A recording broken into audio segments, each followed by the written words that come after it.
For years, we've seen our pensioners cry and some die, all in the bid of getting what is due to them. Now we are hearing that pensions will be increased. And we're also seeing agencies different from the ones we used to know. Is this something that is normal? We're supposed to just, at the end of the day, you're done with work, your pensions just come. So why do we just keep having new boards, new agencies? Well, I don't think it's, you see, when the Pension Act 2006 was signed, some people were already on their way out of service. Okay. And so the pension didn't really capture them. And they are still alive, they are living. And so government owes the old obligations to them. As they've retired from service, but government is still paying them. But it is those ones that the new law captured, the Contributory Pension Act captured, that when they go out, of course, they can take their pension. But for these ones that are had already served government and the government had commitments to them, the need to also manage them becomes real, very critical. If you look at it, for example, somebody who would have retired in 2004, and imagine the kind of minimum wage that was at that time and the level of wage he would be earning, what pension is taking today, it will be an eyesore. So if these people must live and haven't contributed heavily to the building of the nation, it's just natural and wise thing to do to review the kind of pay they currently collect. And I think that is what the agency is trying to do. Okay. I highlighted something, said harmonize and increase pensions for all federal retirees. Yeah. All of them. Yeah. Now, apart from the increase, and I hope it's going to get to them. Well, getting to them is one thing, and I think the whole issue here boiled down on revenue generation capacity of the government, and if government has enough money, and I think that government will naturally prioritize those to be paid. This is where I keep talking about increasing the size of our cake so that we can do what is needful. Talking about harmonizing the pension scheme for all federal retirees, you find that there's a difference between the way pension is run depending on the parastatal. So I guess that's what they're also trying to harmonize. Why you find it going very well for some federal government parastatal, they receive pensions, or the retirees from that parastatal receive pensions on time, and then from time to time there's also an upward review of the pensions. It doesn't happen in other parastatals. So these are some of the issues that they may want to harmonize. But gladdening is the fact that they want to increase the pensions, because as Idausa has rightly said, someone who retired several years back, even that of maybe 2004, is still even early. Some have been retired for several years, and maybe at the time they retired, the minimum wage then was so low compared to now, but they still receive that. So increasing that, I hope it's not going to be a one-time thing. It's going to be something that we're done periodically, maybe a reflection of what the current wage is. So if maybe sometime next year there's also an upward review of workers' salaries, then there should also be an upward review of the pensioners' of pension, because they also go to the same market and the same economic challenge applies to everyone. So it's something that should be done periodically, not a one-off thing. Yeah, but I think the harmonization really will be with the new act, okay, the new Pension Act. And that's why the increment has to happen. Yeah, because you can't pay agencies the same. Take, for example, even in the contributory pension, you see some agencies that are earning like private sector. You see some core civil servant whose earning is nothing to write home about. So these are also varied in terms of what they are going to take. And of course, you cannot harmonize the salary because some people pay themselves and other people wait for government to pay them. So this is I don't understand that part. Yeah, take for example, FRS, okay, as an agency. They generate revenue and they pay their staff. Oh, So, and they are not on the normal civil servant pay structure. You find that in CBN, you find that in NNPC, and some agency of government that are revenue generators. So this is different from core civil servants that have this minimum wage flat level of pay. No wonder they have more applications for jobs. Yeah, you want to switch over to that. You said something about increasing the cake. Yes. Let's go to... Building more cake. Yes, a bigger cake so that they can accommodate all of us. Okay. I think everybody will come with their knives then. The Nigerian Minister of Water Resources and Sanitation, Professor Joseph, stated that the country is set to harness the potentials of its 12 river basins to alleviate poverty and enhance food security. Our Ministry of Water Resources is one that is well funded. I can hit my chest on that. And they've had very good, pronounced good ministers over time. Several of them, once they are done with ministry, a lot of them go to the State House, either becoming head of, taking charge of the president's staff and all that. Now we keep hearing allocation to these water basins, which is very, very pronounced. Now they are saying they are going to really look into it and get these jobs coming. We have 12 of them, right from the north down to the east. I don't know if you had worked in the Nigerian Basic Commission before. You are serving that ministry to beat your chest to say that the budget comes. They are very well funded. I think it's one agency that we have really not paid so much attention to. That there's a whole lot that needs to be done in that regard, especially with what we do with our water. Because water for us is also supposed to be a national asset. And in fine, we have not commercialized it, so to speak. Should we? Yes, it should be commercialized. And in other climes, people don't just take water. Because water is a non-renewable form of resource that a nation has. So if you allow people to just use your water, and then of course they take the water out, then of course the water dry out. And this is the issue that we're actually facing in the Chad Basin as we speak.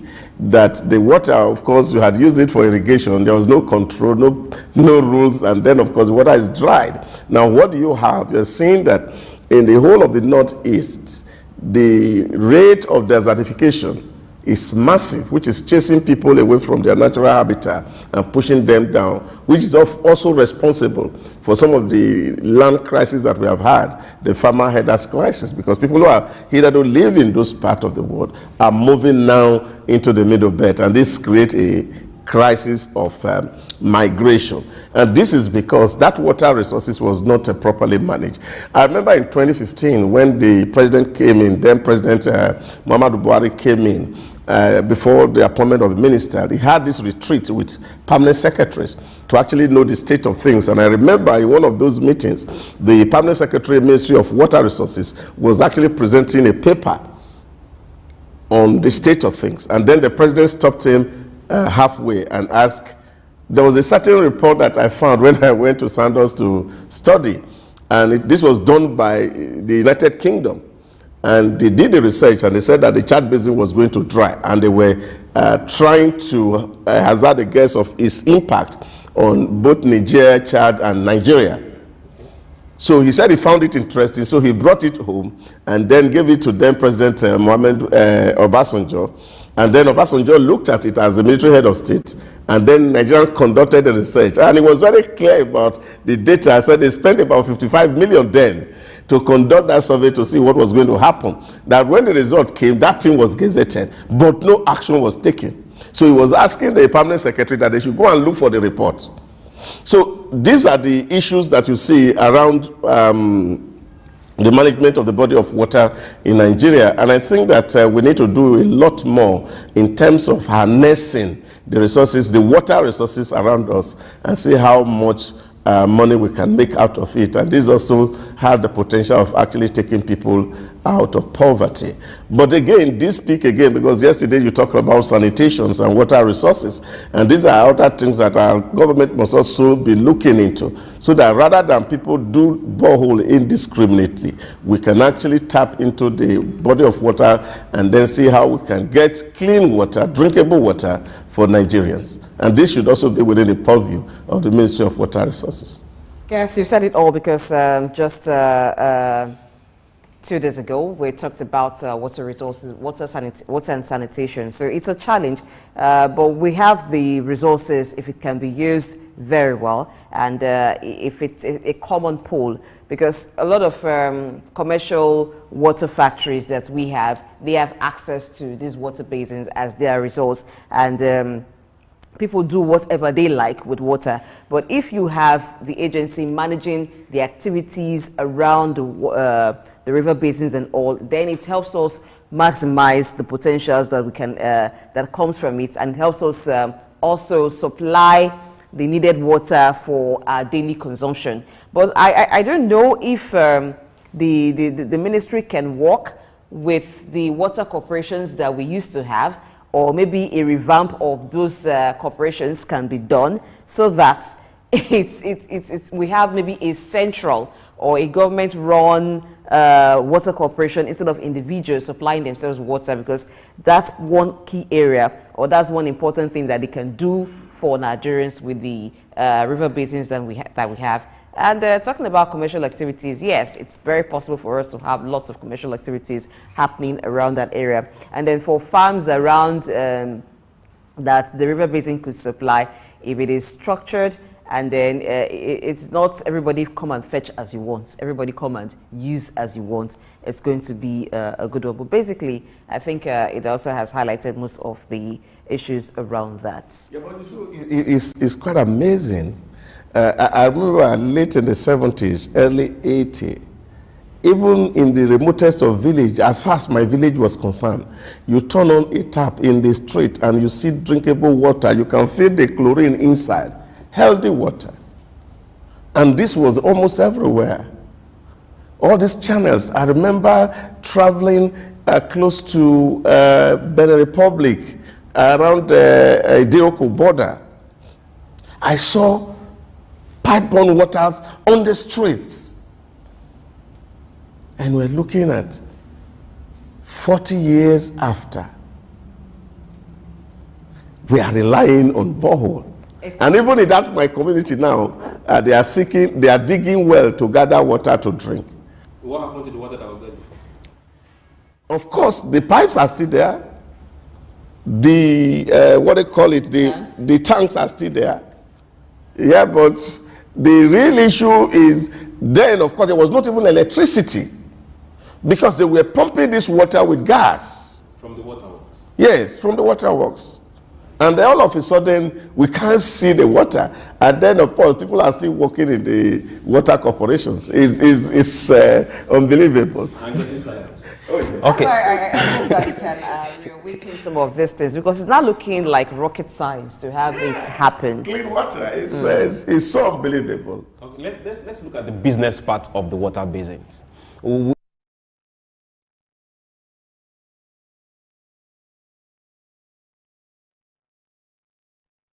Between the Ministry of Agric, the private sector, and the water basins. Ministry of Water Resources, water basins. Then we also, the tourism industry. Because if you remember, some years back, we used to have Agungu Fishing Festival. We used to have one other festival in Osun State. We used to have several of them. Apart from the fishing, tourists also came into this country. And all these water basins contributed to this particular business, and it was thriving. People had jobs. There was money for those within those communities. Can we look at going back to this particular template that we've left behind in pursuit of oil or quick money? Yeah, you see, this is where yesterday I was emphasizing a whole lot on strategy. Because the way government is currently constructed in Nigeria, everybody is doing his own thing. And then, of course, everybody wants to impress Mr. President. And people really don't sit around table to say, what exactly do we want, so that we can pull resources together and channel it to one goal and achieve a common result. This is what seems to be lacking in our environment. People are not working in synergy, as Chuks put it. So you see one ministry doing something and another person counteracting what this person is supposed to be taking as a gain, because everybody has become a revenue center and we are driving to see how we can say, oh, I earn more revenue, we are doing more than this other person. But of course, we are one nation under one government. And this is where the real challenge is for me as a people.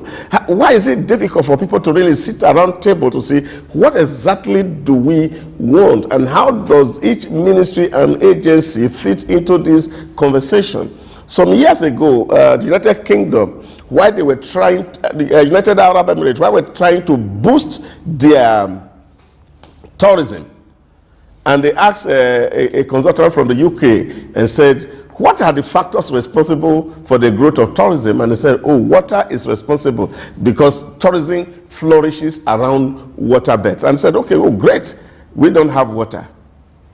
The length of water we have is just 36 kilometers. And then they started to think how they can generate water. And that is what led to the building of Palm Jumeirah that looks like a palm tree, where they were able to channel all their waters and put them in different branches. And now when you go to Palm Jumeirah, you will be shocked and you will think that it was a natural waterbed. But this was a design created by a city that had no water. But yet we had body of water, ability to actually think and see how we can make good use of this water to generate resources for us. It seems missing because I have said this over and I will not stop talking about it. Most Nigerians have made government their God. And let's not forget the pollution activities that happens around the water. You mentioned the aquatic life, fishing and other activities that happens around the river basins. Some of these water bodies have been turned to a kind of reception for waste. Industries channel their waste to rivers.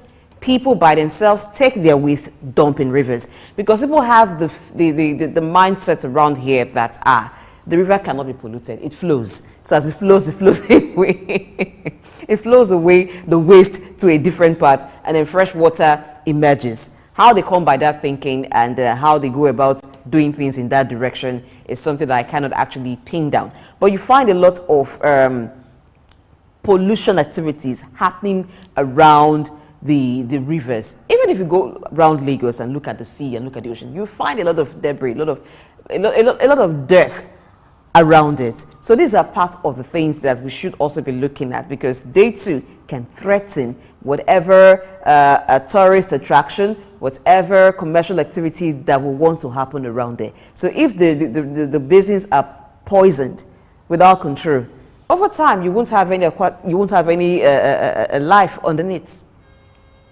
Do I give you a shocker? About 4 months ago, I was across this marina to one village here, and I was giving them a lecture on the importance of making their environment clean because of the huge economy that is around it. But you see, because people who live around waters, especially in this part of the world, are completely ignorant of what they are doing to themselves. Take, for example, just talk about dumping inside the water, and I asked them, you see, this thing, there's a whole lot of recycling technology that is going on. So those things we are throwing away actually money in the first place. But the bad part is that if you look at all the surveys that have been done on water, you see that what plastic waste is doing to aquatic life is horrible. Species are dying off because they eat these things and they die in the water. And so even the economy of the people around the water is suffering because of their activities. And I think this is just a deliberate thing that NPA should naturally do from time to time to see how to sensitize the people around the water. You see, when you are talking to people and you are saying, please don't dump waste, it doesn't make sense. But when you are able to tell them what is in it for them, it will make a better sense. And I think this is the approach we should take towards sensitization in our environment. We should not be looking at what are the bad consequences that come with certain action, but rather let's be emphasizing what are the positive that can come from a good action. And if this become the real conversation, a whole lot of people that are within or around the bodies of water can actually take some lessons and see how they can make economy out of resources God had put in their very domain. So for Professor Joseph, if you do the talk, then I know that aside your ministry or the water resources, Nigerians will benefit from it. Let's leave some of Nigerian stories and go somewhere to Dubai. I don't know if we saw the picture of that flying car. I'm calling it basically what it is. You saw, let's leave it, it's not a drone. You saw the flying. Technology, it's something else. Now they have gone beyond oil. They have gone beyond biotech. They have gone beyond the blockchain. Right now, they are bringing tourism to a new dimension. The mere exhibition of those kind of technology will make you want to go to Dubai, even if you're not buying, just to see, just to witness. Now they are exhibiting. This is not the first time, this is not the second time. This is more like now a ground for exhibition of innovations in drone flying cars. How can we just copy something nice? Well, you see, vision is everything. I don't know if you have read a book by Sheikh himself, My Vision for Dubai. And one man who sat down and looked at the desert and all the problems around it and said to himself, I have to turn this thing into an opportunity. And you see, this is the legacy that you can find in the UAE, that one man had a dream that things can be better no matter how bad they are. Now, when you go to the UAE, what are the things you find? Two things: horrible sun and very bad sand. These are the two things that you find in the whole of UAE. They don't have good sand, they don't have good soil for planting, they don't have water. In short, in the last 3 years, I'm not sure that there's been a natural rainfall in the whole of UAE. They only seed water. They seed rain. You see, this is the things that you find. And nobody is complaining, everybody is thinking. And the United Arab Emirates government, the question they always ask is, what can we do? I've said it to our public officers. In short, it's a matter of policy in the UAE, for example. If you are working in a place and in a year you cannot contribute 2 ideas that can make your work good, you will be redundant. That's to tell you the level of thinking. This is where these innovations and thinking are coming from. Because for you to earn a promotion or a pay raise in the UAE, you must be able to contribute at least in a year, every 6 months, 1 idea that can make your work better. Now the governor come and ask, can we do this? He says, no, it's not possible. He say, why? It has not been done anywhere. Say, that's the reason why it had to be done. So they are always setting bounds for themselves. And don't forget, this technology are not indigenous. Yes, they are not. And this is where, again, as a nation, we fail by the kind of narrative we carry. And people are talking about, local content. Local content. What's stupid about local content? You don't have ideas. You don't have innovation. You don't have creativity. You are talking about local content. These people have opened up their space. There are 10 million people living in the UAE as of today. Only 1.5 million of them are native. And the rest, 8.5 people, are working for the 1.5. And that's kind of thing. They are not looking for anything. All they just want is that let people come. They open their door, everybody come, work for us, and make life good for us. And that is what you are seeing. So they are bringing in technology from everywhere across the world. Even things that, of course, you think that they are not even good at. Look at the volume of investment they are doing in sports. After Formula One has opened up that whole space, now they are moving even into football. So this is what you see, a government that has clear direction. And you see, this is the point I was telling you, Chuks, yesterday. We should stop dissipating energy in every direction and focus on one direction and channel all our resources to build one thing that is working, rather than invest in so many things that are not working. Okay, the last I checked, our president went to Saudi, is it not? So he likely will cross through Dubai before coming home. So he's coming back with ideas.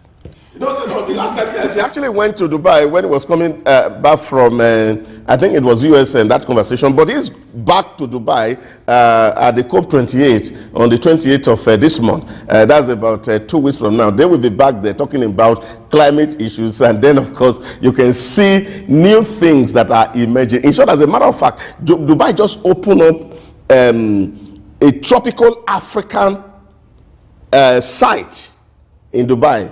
Now, the things you are seeing in Africa, all those chimpanzee, lion, this thing, now they brought it live to Dubai. But they are extinct in our environment. So they can have it all. Well, when Chuks said the president will be making a stop at Dubai, he will bring in ideas. That kind of sounds like we're bereft of ideas in Nigeria. I don't think that is the issue. We'll never be bereft of ideas. There have been lots of wonderful and beautiful ideas. And that's why when you look at some of our policies, they look beautiful on paper, but implementation has always been the issue. So it is with ideas. Ideas have been good, but actually making the ideas work have been the problem. The willpower to bring about the idea, it's the issue. Now, for a country like Dubai that doesn't have the kind of natural resources that we have in Nigeria, but still were able to think out things to make it work, it's because they had the willpower. Now, if you look at these two countries in the Middle East, they wow you with the things that they do. They're very passionate about development and making things work. And they go all out in terms of investment and ensuring that they maintain excellence. I'm talking about Saudi Arabia and the United Arab Emirates. They always, they aim for excellence, and that's one thing. They actually got the GCC country. They actually 8 of them, and they're all doing excellently well. I'm picking this too. I'm picking this too because in very recent times, most especially, we are used to Saudi Arabia because we go there and we go to Dubai. If you go to Qatar, you will be terrified. If you go to Oman, see the terrible things that are happening there in terms of technology. In short, the agri technology in the UAE is actually powered by Oman. Okay, yeah, but the reason I picked these two countries is because in very recent times, they've been going into sectors that you would not have thought they would go to. You would think that, oh, Saudi Arabia, for instance, will be satisfied with all the money they're making from oil. But see how they're diversifying away from oil, even as they've made so much money from oil and the areas that they're going into. So what I was trying to say is the culture of excellence is what is lacking here. We seem to be so satisfied with mediocrity. And we back it up with, is our thing now, is for us now. Now we syndrome is part of the problem here. Because if we were to do certain, imagine the tarring of roads, people will feel, did the local government chairman tar the road or not? At least we can pass through it. And then we have a way of comparing failure with something that just happened. They tell you the person who was there 4 years ago, he didn't do anything. At least this one has done the one that graded the road, even if it's not tarred. But we forget that so much more can be done. If we begin to aim for excellence, then we can do good things. And then for local content, yes, there are aspects that Nigerians are good at, that they can do. And you find that we are involving expatriates. Those are part of the areas where people clamor for local content. But I don't think that we've always been that people who say, oh, we must do it by ourselves. We have lots of expatriates. We have lots of foreign hands and the use of foreign technology and ideas working here. But again, the problem has always been that lack of excellence in all that we do. Somebody was saying one time that Nigeria is not the only country where you find that you have corrupt officials. But what is the difference in other places? As corrupt as they may want to be, they still want to do an excellent work. Yeah, but you see, the real issue here, and that's why, again, you go back again to the issue of our culture. is a cultural practice. You see, when people do things and there are no consequences, then of course you can relax. When you go to places where you commit a crime and there are consequences, and as a matter of fact, there is nobody to call, you will just naturally sit down because you don't see the government. You don't know who is the ruler of Dubai. Why are you going to see him? What are you going to go and tell him? It's not possible. There is nobody to call. In Nigeria, there are so many people to call. And it is this cultural value. You know, we call it be our brother's keeper. So even when things are bad, you still have to find a way to cover them up. That is the fundamental issues that we are passing through. So, brother, I make a mistake. Okay, we find a way out of it. I think I know somebody here. I call the telephone. I take somebody here. I call the telephone. We are all begging around. In the UAE, if you commit a traffic offense and the police come and they come to your vehicle to issue you receipt and say, oh, I'm sorry, the fine doubles. The fine doubles naturally. Because it suggests that you're trying to make your way out. Intentionally. They double the fine. If the fine is supposed to be 300 dirham, you will receive 600. So when you see police coming and they come near your car, just do like this and be looking at him and take the receipt with the whole of gladness. You don't need to go and say, please, I'm sorry. Now when you see somebody committing traffic offense and is still having the mind to say, I will call the governor for you. Do you know me? These are the issues. So how can you make progress in this kind of a climb? You can't make progress. We always have somebody to talk to. And this is our undoing. And I think when we get beyond this point of always having to get people to get off the hook without paying the price for the things they do, we will naturally do excellent work.